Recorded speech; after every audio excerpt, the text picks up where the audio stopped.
জাকিরের বিচার চাই, বিচার চাই, বিচার চাই।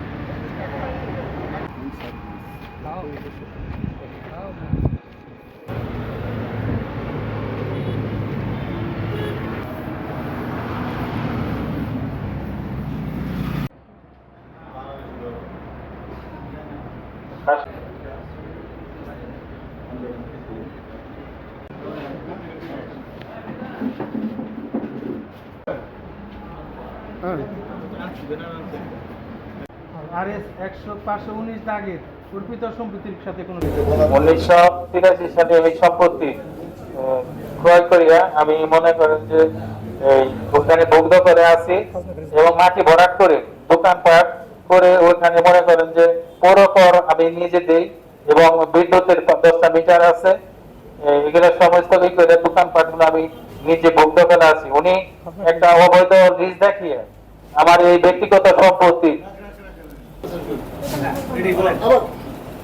1983 সালে এই সম্পত্তিটা আমি ক্রয় করি। ক্রয় করার পরে সমস্ত ভুক্ত করে আসি এবং ভুক্ত করে থাকা অবস্থায় আমি মাটি ভরাট করি, ওখানে দোকানপাট করি এবং পৌর কর প্রতিশোধ করি। ওখানে 10টা মিটার মাধ্যমে আমি বিদ্যুতের ব্যবস্থা করি এবং পরবর্তীতে খাজনা খারিজে আপনার 1006 স্থিতিতে প্রতিদান দ্বারা আমি একটি খাজনা খারিজ করি। পরবর্তীতে মনে করেন যে আপনার এই 43 বছর যাবত এই জমিটা আমি ভুক্ত করে আছি। ডিআইজি জাকির হোসেন উনি একটি মনে করেন যে অবৈধ লিজ দিয়ে তার সরকারি খতিয়ান দিয়ে আমার ব্যক্তিগত সম্পত্তির দাগ দিয়ে অবৈধ লিজ দিয়ে আমার জমিগুলো দখল করে নিয়েছে।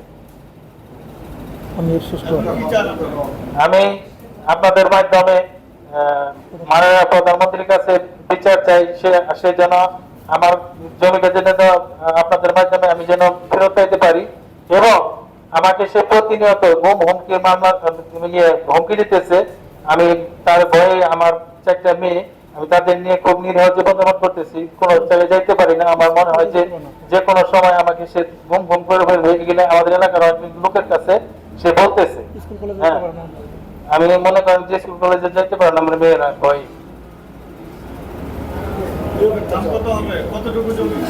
20 শতাংশ জমি মার্কেট সহ প্রায় 3 কোটি টাকা, মার্কেট সহ প্রায় 3 কোটি টাকার মতো খরচ দাম হবে।